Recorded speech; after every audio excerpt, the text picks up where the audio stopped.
Hi, it's me again with CorelDraw tips and tricks. Somebody sent me this file and they're using the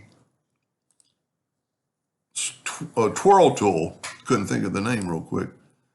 But when they do, there's some white lines visible, like cracks from the twirl, and wanted to know what they're doing wrong. I don't think they're doing anything wrong, but in this particular case, because he's using black lines, which, I mean, this looks really cool, whatever it's supposed to be.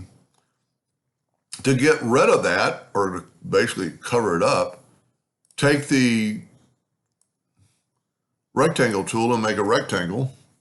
Take the Smart Fill tool, set on any color, and do that right there, and then nudge that out of the way. Now take that one, take that inner shape. We'll go ahead and do black because we want black. He's using CMYK, so we must be a printer. And now we're going to nudge that back over and go to Object, Order, Back of Page. And now any little bitty white cracks are gone because the black is in the background and not allowing it to show. Pretty cool way to basically cover things up. And you don't have to,